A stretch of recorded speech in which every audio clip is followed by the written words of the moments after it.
Hats, holidays and the high life. Meet Princesses Beatrice and Eugenie. They seem more like twins than sisters. Nobody says Beatrice or Eugenie separately. It is Beatrice and Eugenie. They sort of come together in a pair. Nice dress. Thank you. They're the princesses we love to mock. It looked to the public, that they were never doing anything that involved any serious thought. Their parents, Fergie and Andrew, have brought shame and scandal on their daughters. Good embarrassment, sir. They've done so many things which are almost unbelievably stupid that inevitably the daughters are dragged in. I let the side down. Simple as that. The 9th and 10th in line to the throne have been subject to ridicule in the media. We've had almost as many hats as we've had holidays, and just like our holidays, most of them have been free. Beatrice was widely mocked for her Philip Tracy hat, which was compared from everything from a pretzel to a Lucy. They've been accused of extravagance and privilege. Beatrice famously had about 15 holidays in a year in which she was supposed to be working. And Eugenie definitely got herself a bit of a reputation as a party princess. We've had to learn some lessons the hard way. But how much do we really know about them? A lot of people don't realise that they don't get any money formally from the state. Tonight, using rarely seen footage and in their own words, we reveal the truth about these much maligned princesses. Growing up in the public eye means that every embarrassing, slightly awkward growth spurt or hilarious fashion moment are published around the world. Now happily married and with the birth of a baby boy for Eugenie, we ask whether they've finally managed to free themselves from their parents' controversial shadows. I think there is a lot about the York sisters to be celebrated. Are they pampered princesses? I don't think they are at all. I think they're the reverse.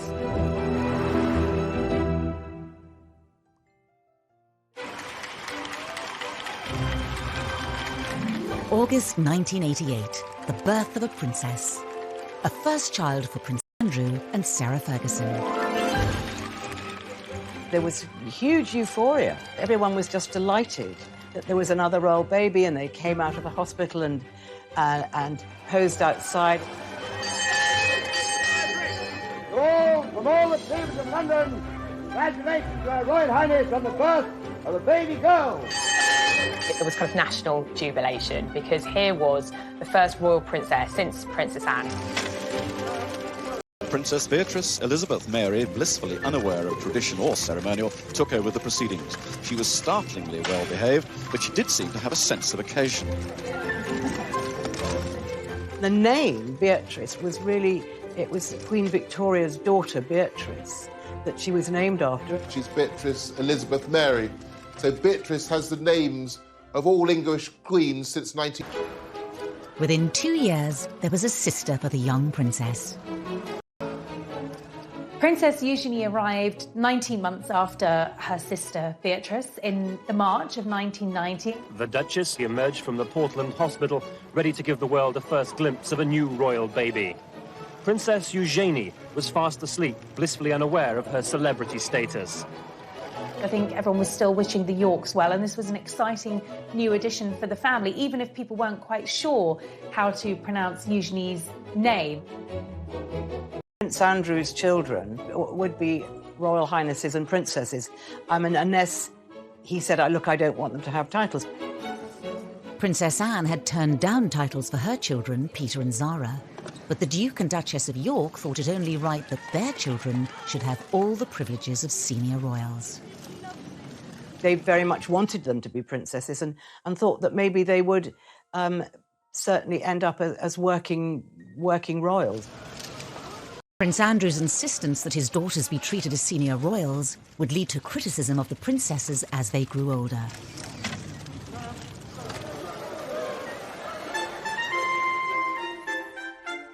But to really understand the attacks on Beatrice and Eugenie, you have to go back to the marriage of their parents. It was very much the fairy tale, and I think the British public bought into it. Here was the Queen's favourite son getting married to the vivacious, pretty, bubbly and, very likeable Sarah Ferguson. And at first, the newlyweds could do no wrong. I think Sarah was a breath of fresh air. The royal family really took to her. She just was really suited to Andrew and made, more importantly, Andrew very happy. Kiss her then. Why do you want me to kiss Go on, you? hurry up. Why? Hurry up! Start filming, quick. Go on, dare you. You're a monster. But the Duke and Duchess of York's honeymoon period with the tabloids didn't last long. This is in an era, the mid-80s, when the monarchy had become tabloid fodder. The era of deference was over, and Fergie and Andrew were great for the tabloids. And that's fine if the tabloids like you, and it's fine if you don't in any way misbehave. Fergie came in for a huge amount of criticism for her lifestyle, for her fashion, and what the tabloids called her work-shy attitude, nicknaming her royal idleness. All attacks her daughters would one day have to endure. There was a time where she could do no right with the press. Sarah would come in gung-ho, maybe not in the right outfit, maybe say sometimes the wrong things. While their mother faced an increasingly hostile press, Beatrice and Eugenie spent a privileged childhood at Sunning Hill, the estate given to Prince Andrew by the Queen as a wedding gift. They had built this rather extravagant, very modern palace, which was famously likened to South Fork in the Dallas TV series, and it obviously became known as South York. So their early days were spent there. They were probably far more indulged than ordinary children. I remember going once to the house where they were staying and being absolutely astounded. There was a little sort of building in the garden, and it was absolutely full of Barbie dolls. So they had a lot of stuff, but they were very, very well brought up. Beatrice and Eugenie were also doted on by their grandparents. The Yorks lived a short drive from Windsor Castle and visited often. The Queen adored Eugenie and Beatrice. She saw in them something of her own relationship as a child with Margaret. Well caught, but the next one is butterfingers. They would often go and have tea with the Queen and Prince Philip, and I think, again, Fergie said that they had, 3 sets of manners. One was for home, one was for when they were out, and the third lot was when they were with the Queen, and they had to be very careful and mind their P's and Q's. Sarah Ferguson's own parents had divorced, and her mother had left to live in Argentina when Sarah was 12. I remember Sarah once telling me that she wrote a letter to her mum, actually blaming herself for her mum leaving. She thought it was something to do with her, and she wanted to be there for her children all the time and have that special bond and that special closeness. Within the first few years of the princesses' lives, Andrew and Sarah's marriage was showing signs of strain. As a serving officer in the Navy, Andrew was spending just 40 days a year at home, leaving Fergie to bring up the still young Beatrice and Eugenie alone. I think the cracks started to show when Prince Andrew was away so much with the Navy. He wasn't with her. His posting follows 3 months of specialised training, and the Duke will now lead a flight team aboard the frigate for around 18 months. He wasn't there with the girls and bringing them up as she'd hoped, and I think Sarah really started to miss him and miss that family bond, that family life. Beatrice was 3 and Eugenie just a toddler when their parents' marriage finally fell apart. And in 1992, photos surfaced in the press of showing the Duchess and her 2 children with a Texan, Steve Wyatt. Beatrice and Eugenie had a very odd childhood. I mean, where their parents were, on the face of it, that remained friends, but they were seeing other people from quite early on.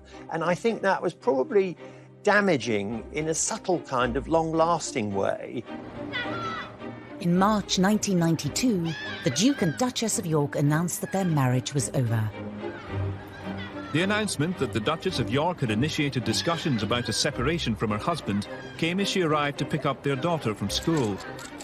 It's always very difficult for children to see their parents split up. And I think perhaps the Queen even felt more maternal towards them, and that they'd had a very hard time. 5 months after the York separation, Sarah Ferguson was photographed by the press with another man, John Bryant. Yet again, Beatrice and Eugenie were with her. Fergie and the children were round the pool, and she was topless, and John Bryant was kissing her toes. Beatrice and Eugenie are in the background. I mean, they're there, they're sort of parties to what was going on between Brian and their mother. They, of course, didn't know. They were too little and too young, but they were seen as sort of pawns in this rather unfortunate and rather seedy affair. The Daily Mirror's expose had serious consequences for Beatrice and Eugenie's family life. By the time the story broke, the two girls were at Balmoral with their mother and the rest of the royal family. And Andrew was there, and the Queen was there, and Fergie then had to go and apologise to the Queen, and she said she'd never seen the Queen that angry. Beatrice and Eugenie's holiday was cut short as Fergie fled Balmoral, taking the young girls with her. They would have been distracted by the nanny, but they would have known that their mother was very distressed, and they would have taken on her distress.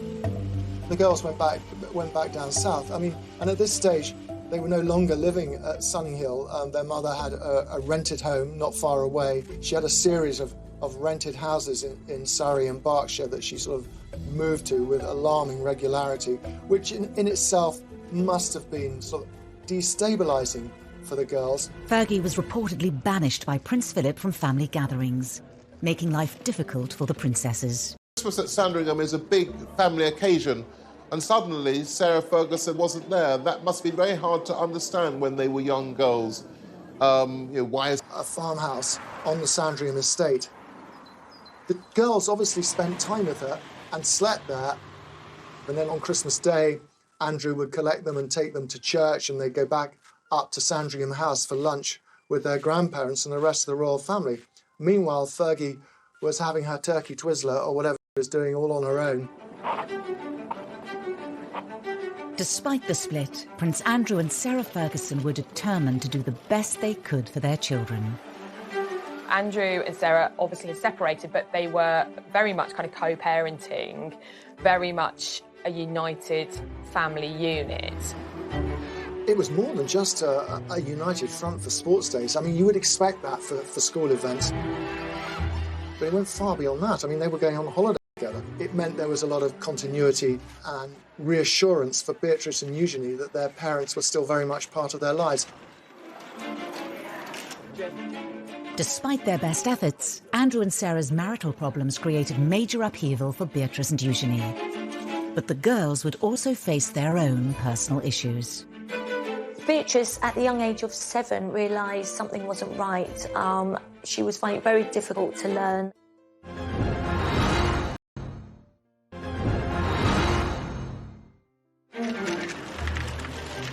Beatrice was 7 years old and Eugenie 6 when their parents' divorce was finalised in 1996. Needing to pay off debts of more than £1 million, their mother took work in the United States. Their mother was spending a lot of time in the States, really trying to clear off an enormous debt that she'd accumulated, from TV projects to book projects. You know, Sarah was literally trying to do anything she could to get herself out of spiralling debts. Their lives were regulated by the school terms, which was probably a very good thing. So I think that they didn't suffer in any way from the fact that their mother had to go and earn money and had to spend a lot of time in New York. But as her mother was increasingly away, Beatrice was facing up to her own difficulties. She'd been diagnosed with dyslexia. Beatrice, at the young age of 7, realised something wasn't right. She was finding it very difficult to learn, and she was worried she was going to get teased from others and wouldn't fit in. Beatrice would later speak movingly of the condition in an interview for the charity Made by Dyslexia.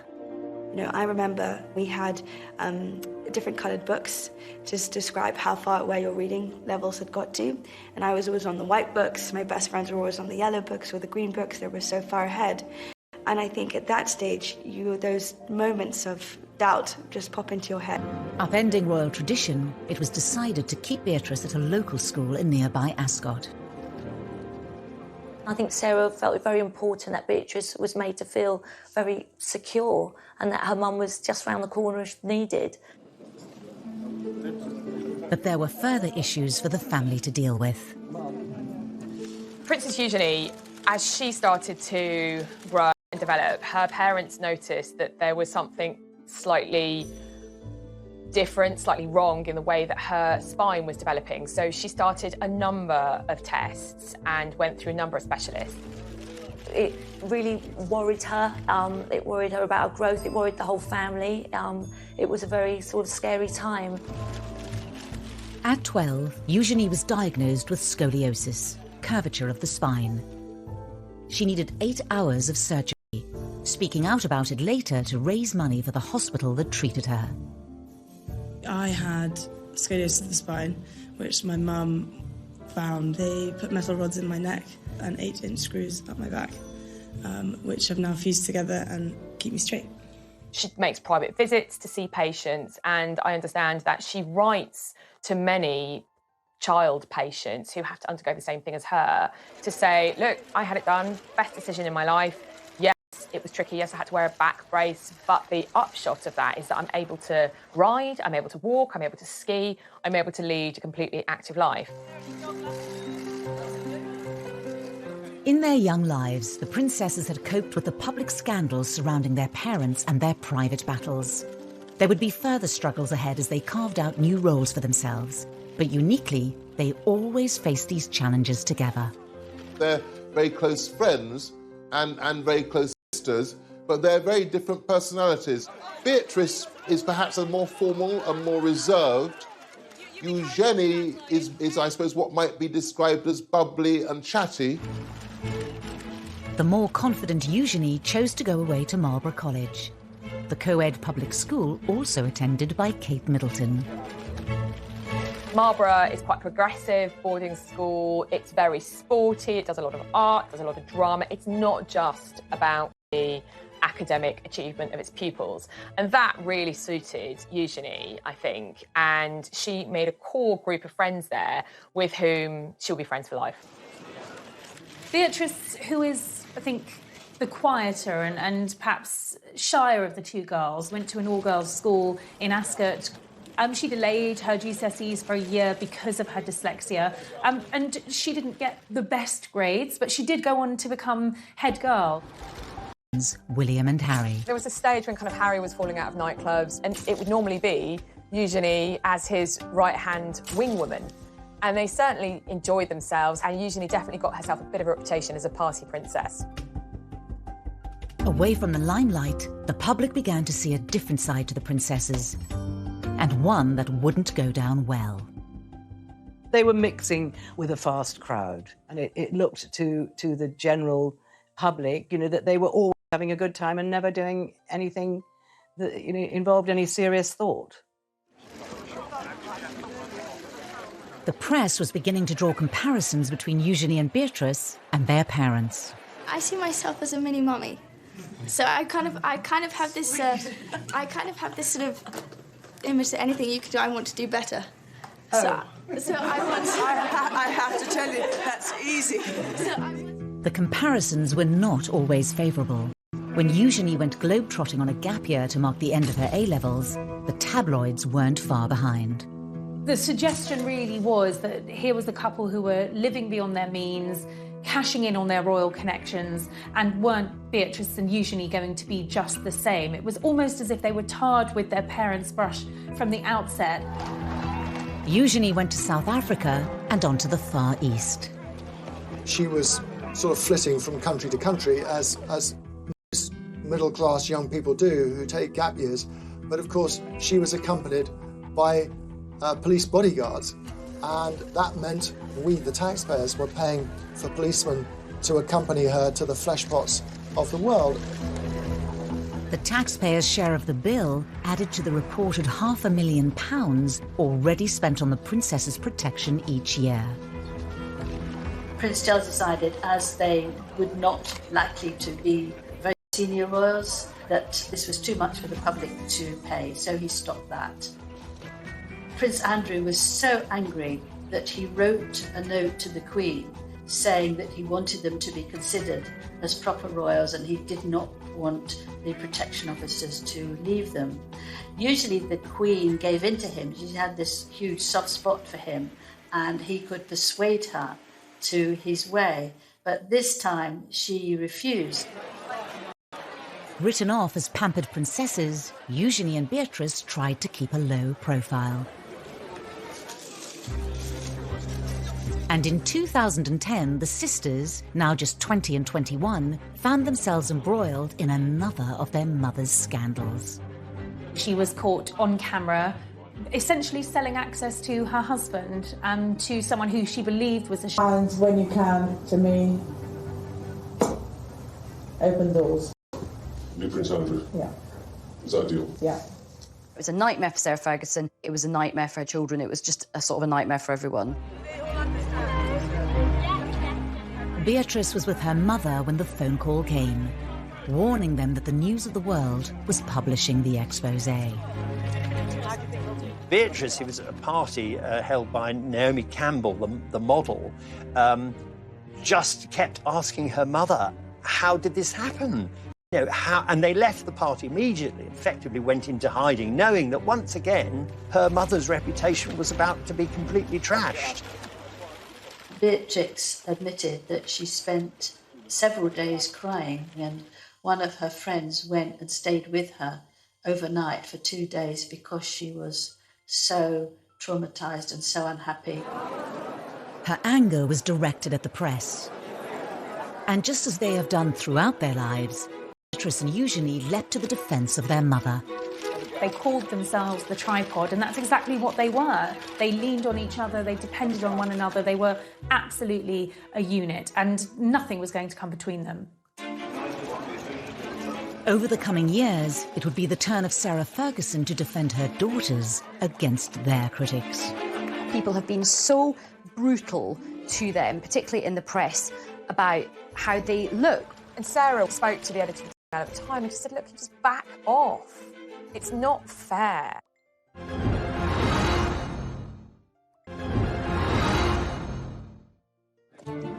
Prince Andrew's insistence that his daughters receive royal titles at birth immediately put them under the glare of the world's media.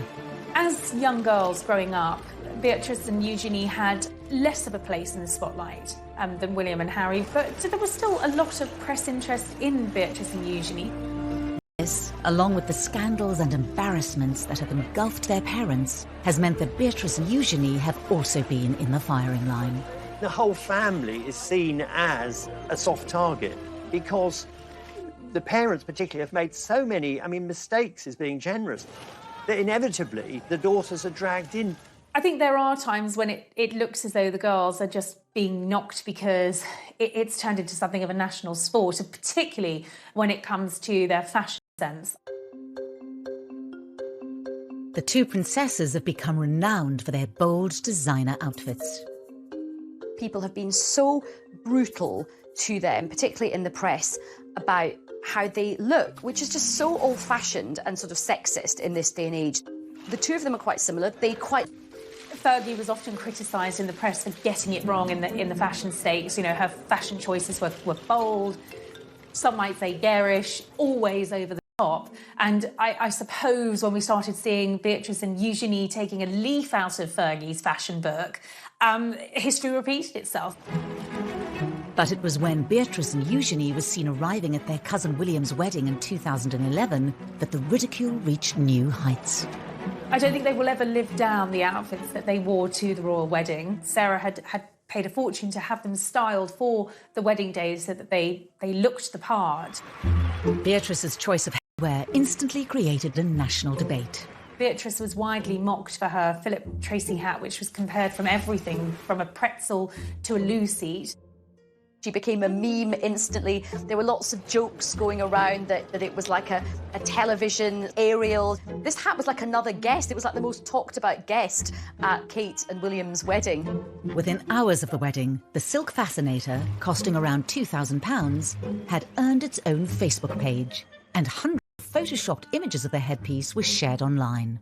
It did get the headlines, maybe for the wrong reasons, but they're very confident, and I think they have this wonderful knack of just, laughing it off. The princesses used a charity speech to showcase their positive attitudes. Growing up in the public eye means that every embarrassing, slightly awkward growth spurt or hilarious fashion moment are published around the world. Together, we have laughed, together we have cried. Ultimately, though, together we fueled each other's sense of humour. Beatrice actually did something very clever. She turned the thing around brilliantly by auctioning the offending fascinator. It raised £81,000 for charity, which she got a lot of good publicity for that. And it showed that, unlike her parents, there are times when Beatrice is quick on her feet. The princess's love of headwear became infamous and was mocked by the critically acclaimed Channel 4 show, The Windsors. If there's one thing we're famous for, it's our... holidays. Yeah. Hats. So basically, this is just like a small selection of some of the incredible fascinators that I've got. So, and these cost like in and around about £1,000, £2,000 each, which is a lot, like if you're poor. They were called the Frumpy Sisters, the Two Ugly Sisters. You know, the press were very cruel, and that must have been incredibly upsetting for them. In 2018, the princesses opened up about how the scrutiny has at times taken its toll, particularly after one royal engagement. They spent an hour or two in Buckingham Palace meeting dozens and dozens of people doing the royal job, and admitted that they were both in tears and trying to comfort each other because they felt they'd been so badly treated. Even Beatrice's weight was criticised when she was just 19, proving once again that life in the spotlight came with serious downsides. Beatrice was pictured on a beach in a bikini, and those pictures were published in all of the newspapers.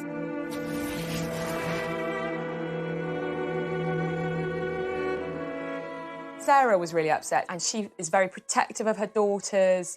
And I think she spoke to the editor of the Daily Mail at the time and she said, look, you just back off. It's not fair. Sarah also used an interview about her TV programme, The Duchess on the Estate, to plead with the media. Everybody is talking about these zero models walking up and down the catwalk, and then they say they're all too thin. Victoria Beckham's too thin, and this person's too thin. And then someone who's a good size 10, oh, she's too fat, she doesn't take drugs, she doesn't smoke. You know, she's going to university in September reading history. Give the girl a break. It was probably reminding her of the fact that she had a very hard time in the press when she was younger as well. It's partly guilt by association. They're an easy target because their mother's always been a target. Even as they reached adulthood, the princesses struggled to escape their parents' shadow. I think that a lot of the things which have been said about Beatrice and Eugenie were kind of as though they were their parents' appendages and as though they weren't independent people. There is one area of Beatrice and Eugenie's lives that gets very little press coverage. I think people don't realise that both Beatrice and Eugenie do actually have full-time jobs and they have built up their own independent careers. And of course, a lot of people don't realise that they don't get any money formally from the state. When it comes to their careers, Beatrice and Eugenie are often tarnished in the media by their parents' reputations. Eugenie, we're going to have to get jobs. Is that like when Daddy has a party for Arabs and British businessmen? No, I think a job's where you have to go into a building or something. Yeah. As titled princesses, it was expected that Beatrice and Eugenie would become full-time working royals. When Charles made his vision for a streamlined monarchy really very clear around the time of the Diamond Jubilee celebration, and that was a big issue for Andrew. His view was that they had the HRH titles, therefore they are blood princesses, therefore they should be full-time working members of the royal family. It didn't pan out that way, and that definitely caused tensions between the royal brothers, Charles and Andrew. For Beatrice and Eugenie, the dilemma of being non-working royals who have princess titles lies at the heart of many of the issues they have to grapple with. For two members of the royal family who are as close as Eugenie and Beatrice to being core members, it is unusual to be working. They wanted to go out and get jobs, but it did take a while for them to get to that position. When they left university, came back from their gap year, you know, they were still living very much within the protective bubble of the palace. In 2011, Beatrice graduated university with a 2:1. After a year working in New York, she embarked on her current career in the tech industry, splitting her time between the UK and America. They've both actually done incredibly well. Beatrice is the Vice President of Strategies and Partnerships at an artificial intelligence agency, so she's really quite senior in the tech world. Eugenie followed in the footsteps of Beatrice. After also graduating with a 2:1 in 2012, she too moved to New York, but embarked on a very different career path to her sister. Eugenie has Seemingly always been interested in the arts, and she went to New York and worked for an online art business. Eugenie had also begun a relationship with her future husband, Jack Brooksbank, who she'd met on a ski trip. After dating long distance for 2 years, Eugenie returned to London in 2015. And then she came back and got an amazing job with a huge international art dealers called Hauser & Wirth in Mayfair. With careers outside the monarchy, Beatrice and Eugenie have gained experience that's out of reach for many of their royal relatives. They have one foot in the royal family because they still go to events with core members of the family, and they have one foot in the real world. They do it because they want to work and they're very grounded and they like being around normal people. Distancing themselves from their parents' reputations for failed money-making ventures, the girls forged more stable paths. But as members of one of the most famous families in the world, how normal can their lives really be? They do come back for things like Drooping the Colour and the garden parties in Buckingham Palace. And they do need someone who will understand that they can't be there 9 to 5, 5 days a week. Part of the reason that they have been employed is because of their network. It's because they're Princess Beatrice and Princess Eugenie, and they are styled as such. They kind of get the best of both worlds because they get to earn their own money, but they also still enjoy privileges of being princesses. We know that in the first year of working in their jobs, they had numerous holidays. They're not clocking in and clocking out, as it were. Beatrice and Eugenie certainly benefit from their royal privilege, and their HRH titles mean their every move is of public interest and open to scrutiny. The princess's jet-setting lifestyles made headlines once again in 2015. Beatrice famously had about 15 holidays in a year in which she was supposed to be working, and then was horrified when, this was criticised. She clearly thinks this is her private life. If her employer is happy, then that's absolutely fine. And the same applies to Eugenie. The princesses had clearly inherited Andrew and Sarah's love of the high life, and although not paid for by the state, the many holidays fueled their reputations as pampered princesses. Clearly somebody had a word and made it very clear that there needed to be some settling down. Otherwise, this really was risking damaging the reputation of the monarchy. The princesses showed they were able to respond to public perception in their speech for the charity We. As young working women in the public eye, we've had to learn some lessons the hard way. In many ways, we are grateful for that, in hindsight, naturally. As royals, they also carry out public duties too.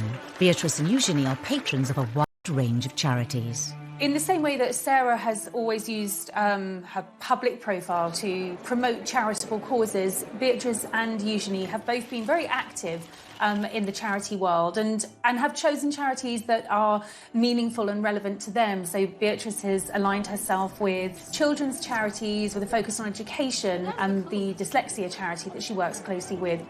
I really see the work that we're doing, raising awareness around dyslexia, as a true pillar to stand up the concept of reimagining education. Beatrice ran in the London Marathon in aid of charity, the first member of the royal family to do so in 2010. Really excited. I'm desperate to get to the start line. I'm desperate to get going. Eugenie has most recently focused on anti-slavery and empowering women. She went on to become the patron of the National Orthopaedic Hospital, where she had been treated for scoliosis when she was 12. Today, I'm so lucky to get to work with and support other young women who are going through the same thing. To encourage them to not let their diagnosis win, to live fearlessly too. Despite their dedication, their charitable efforts are often overlooked in the press.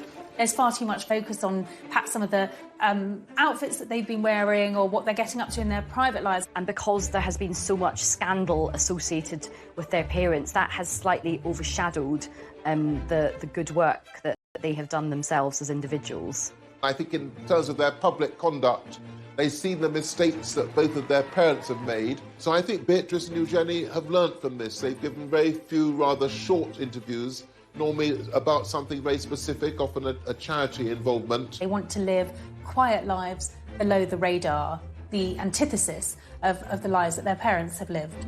That desire to largely remain out of the public eye is all well and good, but when it comes to royal romances, It was Eugenie trying to compete in glamour with Harry and Meghan's weddings, but this is someone who's ostensibly an ordinary working person.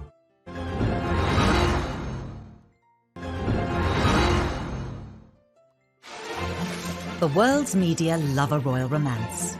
As the tabloids fixated on Prince William's relationship with Kate Middleton and Prince Harry's rumoured girlfriends, love was blossoming under the radar for Prince Eugenie and Jack Brooksbank. It was something they talked about in a rare TV interview watched by millions on the BBC's The One Show. We were skiing, weren't we? Verbier. In a friend's place in Nendas, next to Verbier. We were skiing, which was amazing. Love at first sight. Was it? For the pair of you? We met when I was 20 and Jack was 24 Yeah. and fell in love and we had the same passions and drive for life. They were introduced through mutual friends. He was 4 years older than her, gone to Stowe School, came from a good background. What a lovely couple, great fun. Jack is just very relaxed, very normal. They both like to have a sort of late night, have a few drinks, and it was just an instant chemistry and attraction. Eugenie hadn't had actually a very important or long-term relationship up until then. They dated for 7 years before they got married. Although not from an aristocratic background, Jack mixed in the same circles as Eugenie. They've got similar mutual friends. Jack gets on well with Prince Harry, and Sarah absolutely adored Jack, as did Beatrice, and he just seemed to fit in with the family so well. When they met, Jack was working at Mahiki nightclub, where Eugenie enjoyed nights out with Beatrice and her cousin Harry. He works in hospitality, he is a brand ambassador for a tequila company, Casamigo, and he didn't go to university, he actually went straight into the trade of hospitality. And even Jack couldn't escape being mocked in the Windsor's. Hello, Beatrice. Hi, Jack. I'm just off to work. Have a good day, darling. Tequila. Shots. Eugenie and Jack announced their engagement in 2018. To mark the occasion, the couple also did an interview with ITV's long-running daytime show This Morning. How would you describe each other in just 3 words? She's this bright, shining light. I was quite surprised that they did an engagement interview because they do occupy this kind of hinterland between... They're not senior working royals. They are private individuals. So ordinarily, you wouldn't have a engagement interview for a private royal. So the iconography was, this is a royal wedding. And the interview was in Buckingham Palace. But Eugenie's big day had to be put on hold. We could marry Jack, even though they'd been engaged for a long time. There was a certain amount of upset about that, and upset about being told you've got to wait. The British public won't be able to be even remotely enthusiastic about this wedding. As a senior royal, Harry's wedding came first, but Prince Andrew was apparently determined to make sure that his daughter's was no less important. I think particularly Prince Andrew, he's always been a bit miffed that they were never made full working members of the royal family. So I think this was his opportunity to really show them off to not just the country, but to the world and say, yeah, my daughters are absolutely up there with, you know, William and Harry. Eugenie's big day was looking to be an extravagant affair. Prince Andrew very much wanted to have a big funfair for his daughter. It was very difficult because I feel that a lot of the public didn't want this. They thought it was a waste of taxpayers' money from the security. They aren't senior royals, so why should they have the same as Prince William and Prince Harry? And a lot of it, of course, revolved around Prince Andrew, whose reputation was sinking fast by this stage, and it was seen as sort of him being too excessive.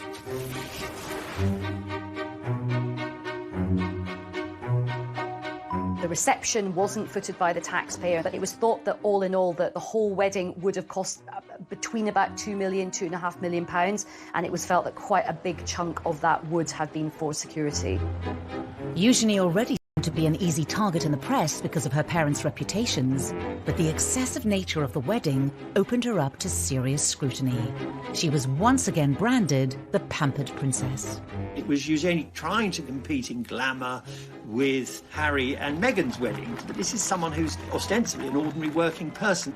And it kind of highlights this slightly problematic tightrope that both princesses have to walk, in that they are royal princesses, but yet they're not working working members of the family. The wedding went ahead as planned. On the 12th of October 2018, Princess Eugenie and Jack Brooksbank were married at St George's Chapel, where Harry and Meghan had wed earlier that year. I don't think any of us quite knew what to expect of this wedding. Were the crowds going to turn out for this big day? It actually was a great success. The crowds were out. Eugenie wanted the big fairy tale wedding at Windsor Castle, and that was what she got. When it came to numbers, Eugenie and Jack did certainly outdo Harry and Meghan, with 200 more guests at their nuptials. The wedding was huge. I mean, I think there were 800 guests, but Fergie has a lot of friends and she loves parties, and she loves organising parties, and it was never going to be small. Among the 800 guests were many well-known faces. Eugenie has a contacts book, just like her mother's, packed with VIPs, famous people who aren't just famous people, they are her friends. There was Naomi Campbell, Cara and Poppy Delevingne, Demi Moore, Robbie Williams was there. In fact, Robbie Williams' wee girl was one of the Flower Girls. There was another night of partying at the Royal Lodge, and this was a big affair with dodgems and sort of fairground rides. It certainly was star-studded, but of course Eugenie and Jack's families were central to the celebrations. Her father walked her down the aisle. Her sister was her head bridesmaid. She had her nieces and nephews, Princess Charlotte and Prince George, as part of the wedding party. So for all the famous faces in the pews, at the heart of the wedding, it was family, and that's very important to Eugenie. Despite years of having her fashion sense mocked, Eugenie's outfit choice on the day was widely admired and held great personal significance for the royal bride. There was a lot of speculation in the press about who'd been chosen to design Eugenie's wedding dress, and Peter Pilotto was an unexpected choice. But the dress was beautiful. It was very different to anything we'd seen a royal bride wear, in that the back was deliberately low cut. And Eugenie later explained that she'd deliberately chosen that style to show off the scar from when she'd had her operation as a 12-year-old girl to correct the curvature of her spine. And the other thing is that she was wearing this beautiful tiara with emeralds in it, which was lent to her by the Queen. The tiara from the Queen was to show the strength and the closeness of their relationship. Whilst the weddings of Harry and William were broadcast to the world on the BBC as well as other channels, Eugenie's was not, which reportedly caused more angst for Andrew. His people asked the BBC if they would televise it, and the BBC said no. In the end, the ceremony was broadcast on ITV in an extended episode of This Morning, watched by 3 million people. There'll be a few more people than most people have. There are a few more than Harry had, but that's just the nature of Eugenie and Jack. They've got so many friends that they need a church of that size to fit them all in. I remember watching the interview they did with Prince Andrew, and I kind of winced. Our wedding's bigger than your wedding. Despite all Andrew and Sarah's efforts to ensure all eyes were on their daughter, attention once again turned back to Harry and Meghan. That day was somewhat overshadowed when, just a day later, Harry and Meghan publicly announced that they were expecting their first child itself. And understandably, that was upsetting for Princess Eugenie. Although Meghan and Eugenie get on perfectly well, they are not good friends. I just don't believe it was a coincidence. But after Eugenie had her fairy tale wedding in the spotlight, Beatrice had no choice but to keep hers out of sight. Suddenly, the entire world is looking at Prince Andrew and their family, and it is one of the biggest scandals.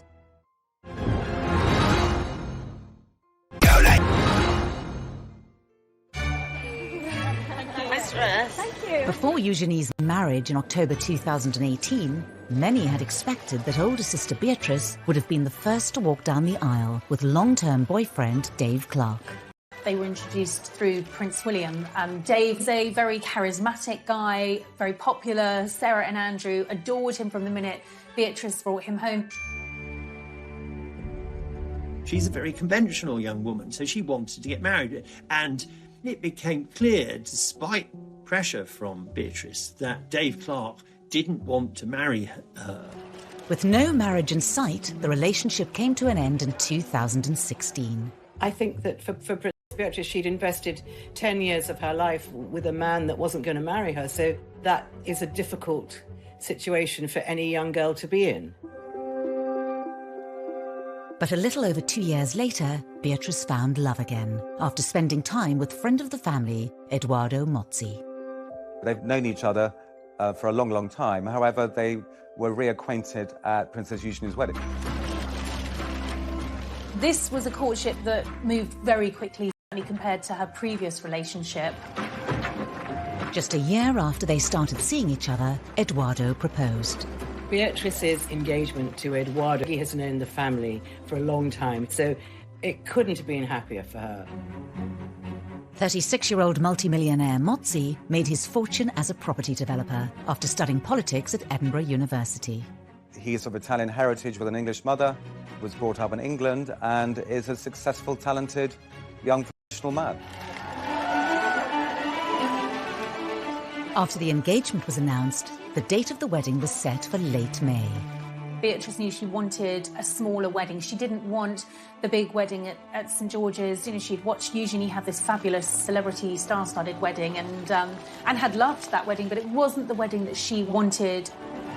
It was a step change in the position of Prince Andrew, who'd previously insisted that his daughters should have the biggest and best of everything. He made no bones about it. His children are the granddaughters of the Queen. That gives them a certain status and a certain position. He felt they were entitled to the kind of wedding that Harry had enjoyed and that other members of the royal family had had over the years. Beatrice's wedding to Edo Mozzi was always planned to be a smaller affair than Eugenie's wedding. You just couldn't do the same thing again. There'd been too many criticisms.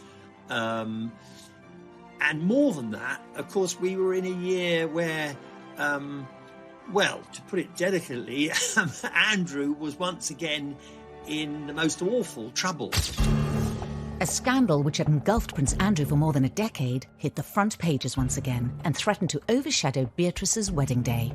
The Yorks have gone through so many scandals, but by far the most damaging has been Andrew's relationship, his friendship with the late paedophile Jeffrey Epstein.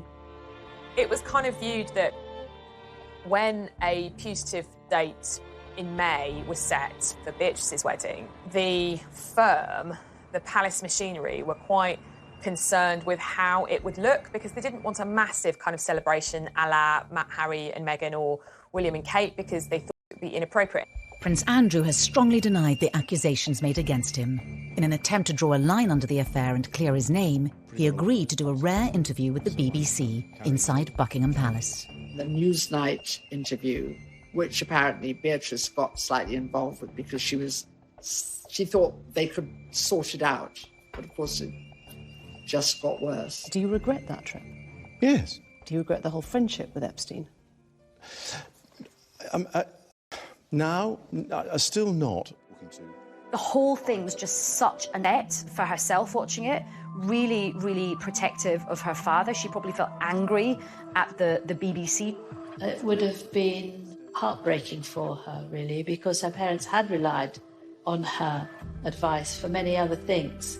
And this time she was in a very difficult situation and she went against her instinct. I wonder what effect all this has had on your close family. You've got daughters of your own. It has been what I would describe as a constant sore in the family. She wanted the right thing. She wanted her dad's name to be cleared. She believed in her dad. Anything she could do to try and save her father and also to save her wedding day. Their father was taken out of frontline royal duty, making a public wedding difficult. It was still going to be a royal wedding. No decisions have been taken over whether to film it. There would have been some photographers, and then the reception at Buckingham Palace would have been private. But of course, the COVID-19 pandemic threw everything up in the air. As the country went into lockdown, the wedding was postponed. Everyone felt so sorry for Beatrice because she was the one that, kept having to change her plans. And of course, this is a virus that doesn't discriminate in terms of class or privilege, and it doesn't matter if you are ninth in to the throne, you still have to obey the same rules as the rest of us. But just 2 months later, in a move that shocked everyone, Princess Beatrice married in secret. These beautiful photos of the happy couple are the only official record of the day. COVID, in a way, lessened the embarrassment of a wedding at which Andrew had to virtually be brought in a sack because he was in such disgrace. Princess Beatrice managed to pull off something no modern member of the royal family has done. She managed to get married in secret, away from the prying eyes of the press and the long lenses of the pesky paparazzi. It ended up being in actually one of the most beautiful places in England, which is the chapel in the grounds of Royal Lodge, where the Queen worships every Sunday. The Queen was heavily involved in the wedding, even lending Beatrice a modified version of a vintage dress by Norman Hartnell that she herself had worn to a film premiere in 1962. It was just stunning. She looked absolutely beautiful. I think you can see that the Queen really does hold Beatrice very fondly. The Queen also offered her the tiara she'd worn on her own wedding day, in another clear sign of support for her granddaughter. For all the people who criticised her about all her outfits, she really had the last laugh because she looked absolutely bop. Press and the public. It was rather heartening to see the pictures, and I thought this is a very good way of dealing with Andrew's fall from grace, dealing with the pandemic. In a video announcing the winners of a drawing competition for the Forget-Me-Not Hospice, Beatrice talked for the first time in public about the wedding. Do you think this might be my wedding? Because I had a chance to get married this summer and it was so much fun. But I'm not sure I looked as smart as Russell Bear does in his outfit. I think Beatrice and Edo were actually very happy that it happened that way. It was very private, it was all very low-key, which is exactly what Beatrice and Edo wanted. With both princesses happily married, the birth of a new baby for Eugenie heralds a new generation for the House of York.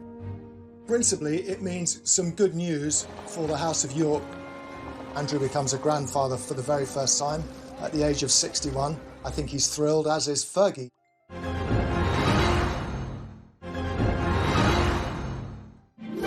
On February the 9th, 2021, the palace announced the birth of Princess Eugenie and Jack's first baby, a boy. Princess Eugenie and husband Jack Brooksbank announced the arrival of their son. The Queen welcomed her 9th great-grandchild. The birth of a royal baby is always very exciting, and I think that there was just kind of general joy.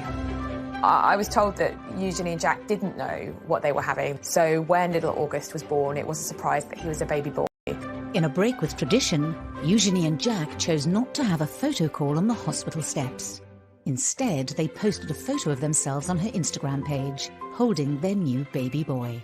Royal babies, when they're first presented for their inaugural photo call, because that's what happens with a royal baby, they're usually swaddled up in a white blanket, something neutral, but Eugenie and Jack chose a blue blanket. Blue for a boy seems entirely appropriate, but it was a slight break with tradition. When it came to choosing names, Eugenie, like her mother, looked to her Victorian ancestors. She actually gave him very royal names. August is after Prince Albert, the husband of Queen Victoria, and Hawke is after Jack's great-great-great-great-grandfather. Philip, of course, after Eugenie's grandfather. Unlike his mother, Princess Eugenie, August will not have a royal title, and the chances of him ever becoming king are extremely remote. Eugenie's new baby will be number 11 in the royal line of succession. Unfortunately, he won't remain there long, because once Prince Harry and Meghan give birth to their second child, August will bump down to number 12. Up until the birth, both York sisters continued their work with the charities of which they're patrons, even under lockdown. I wanted to let you all know that you're not all nominees, you're all winners. I think to see the great work these girls do, that even with this pandemic that we're all in, it was so amazing and so special for those that were winning these awards. So thank you so much for sharing today and for doing all that you can to support young people and Teenage Cancer Trust. They've tried to tell people their own ways of managing very difficult things, and also to, I think, inspire them. Beatrice has been an ambassador for the Forget-Me-Not Children's Hospice for more than 8 years, and during isolation sent a heartfelt message of encouragement to the young people and families who were supported by the charity. I know that this is an incredibly challenging time, especially for those living in isolation, not receiving that face-to-face support, which is delivered by the incredible nurses and staff at the hospice. Between them, the sisters are patrons and ambassadors to over 17 charities, which they support in their spare time alongside their full-time jobs. This dedication appears in stark contrast to their portrayal as spoilt and brash princesses in the media. So they may have had criticism because people didn't like their hats, which is fairly absurd. They see themselves as having a duty to the Queen to be good princesses for the rest of their lives and to do great charitable work and support the country and the Queen. I don't ever hear anything unpleasant about them. Everybody that meets them says how charming they are, which is really nice. Nice for Fergie too, because it means at least she's done something right. Throughout the scandals and deep embarrassments, the York princesses have remained loyal to their disgraced parents. Prince Andrew and Sarah have the most amazing relationship. It was one of the happiest divorces I've ever known, and they get on so well, and they even live together. Their parents are always in the papers, usually on the receiving end of pretty negative headlines. And I think to a degree, the girls have been tarred by the same brush. I think they've been in a very difficult position. They have had the burden of the HRH title whilst trying to create independent lives for themselves. I think sometimes it might be nice to see them celebrated for some of the good things that they do. We're working on it. Thank you for talking to us. Thank you. So it's as if everyone's waiting for them to make a bigger blunder. You know, the parents have been a godsend to the newspapers for 30 years. You just have to wait, and they'll do something even worse than the last thing that they did. But I don't think the daughters will do that. The York family have created their own sort of fortress against all the sort of slings and arrows that have been thrown at them. And they've got so many other things going on that they're able to do this. Both women want to have a happy marriage that, frankly, their parents didn't have. They don't want to go through what their parents went through in the spotlight. They want to live quiet lives below the radar, the antithesis of the lives that their parents have lived. Beatrice and Eugenie have worked hard to balance two very different lifestyles and carve out a modern role for themselves in the royal family, something that other members have been unable to achieve. I think actually that Beatrice and Eugenie have been very successful in combining their royal persona with their ordinary working persona, and they seem to have kind of struck the right note with that. I think that both of them are able to be in the modern world and are both able to bridge the world and the occasional formality of the royal family with the modern world of work. With Prince Andrew and Prince Harry both taking a step back from frontline royal duties, could a more prominent role for the royal princesses beckon? We've lost Harry and Meghan from the royal firmament. Prince Philip's retired. Andrew, he's never going to come back to full-time royal duty. So effectively, you've lost 4 senior members of the family: Philip, Andrew, Meghan and Harry. That does leave a void. So it may be that one or both of these daughters start to play a bigger part.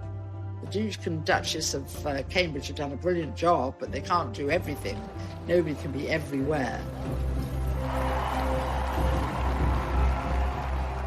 If Beatrice and Eugenie do step up to fill the royal gap, will they be able to change the way we all see them?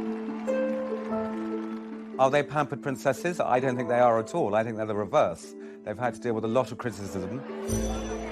You can certainly detect a softening in the attitude of the newspapers to Beatrice and Eugenie. Even the most hard-bitten hack doesn't feel any longer that two daughters who haven't really done anything wrong should be pilloried. The girls have definitely won over the public. I think that the public are definitely looking at them with different eyes. The road has sometimes been a bumpy one, but they are married, they are really free, I think, from their parents now in a way that they haven't really been up until now. They are financially independent. They are living their own lives. And I think there is a lot about the York sisters to be celebrated.